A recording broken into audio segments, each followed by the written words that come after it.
Well, hello, ap1. We're continuing with chapter 14. This will be the second video, chapter 14, part 2. We are starting on page 463, section 14.4, energy and intensity of sound waves. All right. So first off, before we get too carried away, the term intensity of sound waves is the amount of energy per second or the amount of power per area. I'll go into the math in a few moments. Volume, or how loud a sound is called intensity level. So we have intensity, which relates to the power, more specifically the energy and power in a wave. And then we have intensity level, which is going to be the volume or the loudness or the perceived loudness of the wave. It's unfortunate that the two terms are so similar sounding, but we'll get used to it. So without further ado, let's start looking at the intensity of a sound wave. So the intensity of a sound wave is, as I said, the amount of power in the wave divided by the area. Now, the power is the amount of energy per time, so we could write it this way. The power is just the amount of energy per time, and that is per area. So the units then would be a watt per meter squared. Power is in watts, area is in meters squared. Okay? So the idea here is I make a sound, and that sound will travel to you. It'll have some amount of energy associated with it for me to vibrate my vocal cords and then vibrate the air between us. And then that wave vibrates through that air to you and then starts vibrating your eardrums. That requires energy. I have to input energy to make all that happen. That wave pulse requires energy. That energy does not get transmitted instantaneously, so it's going to take some amount of time to transfer that energy. So we have power.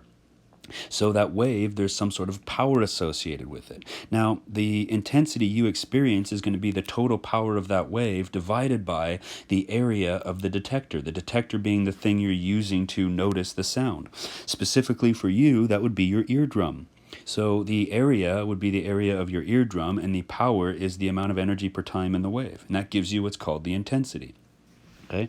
Now, human beings cannot hear an infinite range of sounds. There is a level, an intensity level at the quiet end, and that is called the threshold of hearing, and that is I naught. So that'll be the lowest possible, our zeroth order, I naught, and that would be 10 to the minus 12 watts per meter squared. So the quietest possible thing we can detect is roughly 10 to the minus 12 watts per meter squared. At the loudest end, we have what's called the threshold of pain. What a fun name that is. The threshold of pain is the loudest sound we can detect. In other words, at roughly 1 watt per meter squared, our eardrums come apart. Our eardrums rip. We do damage to ourselves, hence the term threshold of pain. So, if a sound has an intensity of less than 10 to the minus 12 watts per square meter, we just can't detect it. If a sound has intensity greater than 1 watt per meter squared, not only do we detect it, it's the last thing we detect.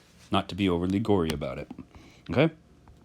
So, the next thing to talk about would be intensity level. Intensity level. Intensity level, this is what we mean by volume. And by volume, we mean loudness. Okay? So, this is actually named on a scale called decibels. A decibel being a tenth of a bell, and it's named for Mr. Alexander Graham Bell. The decibel, we will use the symbol beta, this is the Greek letter beta, is going to be 10 times the log of the ratio of the intensity of the sound in question divided by the ratio to the quietest possible sound, the I naught. And remember we said that I naught was 10 to the minus 12 watts per meter squared, and I is the intensity of whatever sound it is we're talking about. So the volume or the loudness is really just a logarithmic scale of the ratio of some sound to the quietest possible sound. In other words, is the sound you're listening to 3 times louder than the quietest possible, 3.9 times louder than the quietest possible, etc.? Okay? So, we have our intensity level in decibels. Let's try on page 464, problem 14.2. Let's try problem 14.2 on page 464. And let's go see what that looks like.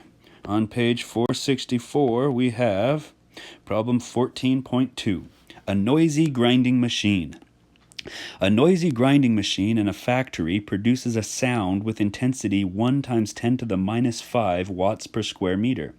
We want to calculate A, the decibel level of this machine, B, the new intensity level if we start up a second identical machine, and if we have a certain number of identical machines and they're all running such that the loudness, the decibels, are 77 decibels, what would be the total sound intensity? Okay, so let's do these problems. So, part A said, where did I even put this? Part A. I've lost myself now somehow. So, part A says we need to find the number of decibels. So, the number of decibels is 10 times the log, which is the base 10 log, by the way, of I over I naught. So, the amount of decibels is going to be 10 times the log of I, which we were told was 10 to the minus 5, over I naught, which is 10 to the minus 12. So that gives us 10 times the log of 10 to the 7, which the base 10 log of 10 to the 7 would be 7, so that's going to be 70 decibels. Well, we did it. Part A. That machine is going to have a loudness of 70 decibels. Moving on to part B. What is the total number of decibels if we're running 2 of these machines? That's the sound that we get. That's the volume of sound if there's 1 machine. What if there are 2 machines? What if we have 2 machines? Well, the decibels does not double. What doubles if you have 2 machines is the intensity. The intensity will be 2 times bigger because 1 machine has an intensity of I, so 2 machines would have twice that. So the new intensity is now going to be 2 times 10 to the minus 5. So the new decibels would be 10 times the log of the new intensity over the original, and that would give us 10 times the log now of 2 times 10 to the minus 5 over 10 to the minus 12, and that would give us a decibel of 73. So when we double the number of machines, we double the intensity of sound, we double the amount of energy per time per area. We do not double the decibel scale. The decibel scale is logarithmic, remember. So we get that. Part C. Part C says that the decibel level with some total number of machines, we don't know how many machines at this point, but all the machines are turned on, and we are now having a sound of 77 decibels. What is that intensity? Okay, so beta is 10 times the log of intensity per intensity naught. We got to solve that for I. So divide both sides by 10, and then you get this.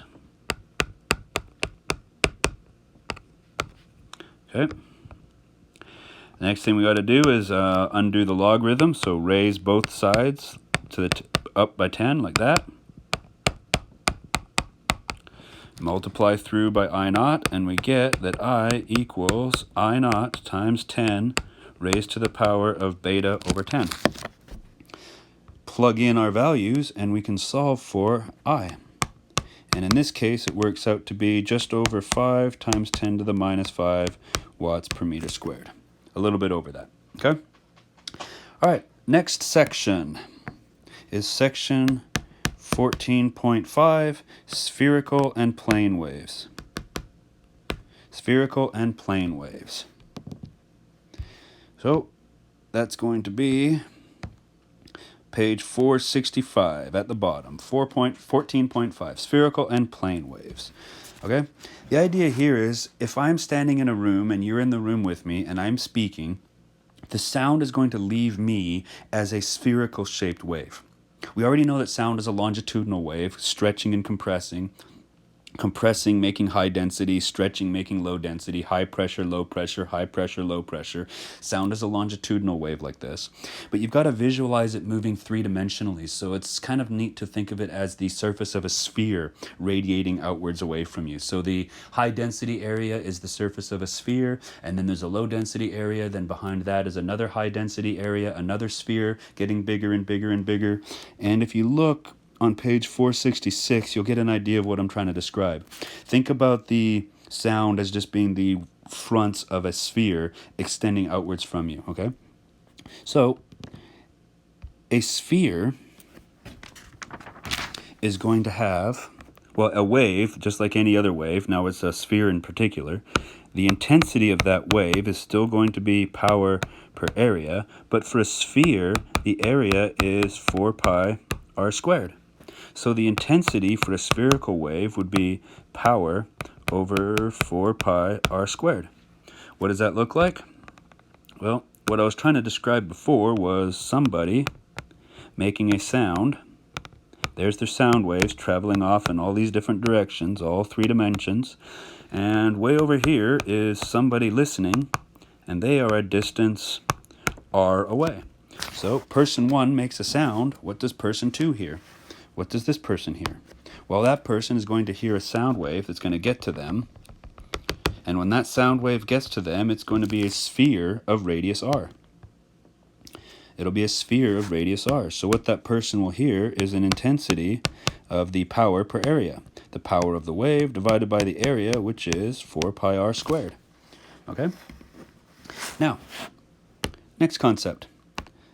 If that person here is at a position R1, and we know what that intensity is, what happens if we travel out here? What happens if we go out here to some other distance? What happens if we travel out to some other position, R2? Well, we know the power of wave 1 is going to be the same as the power of wave 2. It's the same wave, it's got the same amount of power. All that's changing is the amount of area it's being spread out over. At radius 1, the sphere is small, so the total power is distributed over a small area. At radius 2, the sphere is large, so the total power is being distributed over a much larger area. Because those powers are the same, and intensity is just power over area, you can say that the intensity at position 1 as a ratio to the intensity at position 2 is just the ratio of the size of the sphere squared, like that. That is a very handy equation, and that equation is going to help you very much with problem. Actually, I shouldn't say problem. We call them exercises and examples. With example and exercise 14.3, which is on page 14.3, which is on page 467. You guys, I think you guys should be able to work through that example. It's laid out pretty easy for you there. So work through that example, work through the exercise, and once you finish that exercise, I think we can call it for the day. So I'm over and outing right now. Do those and work on homework if you need.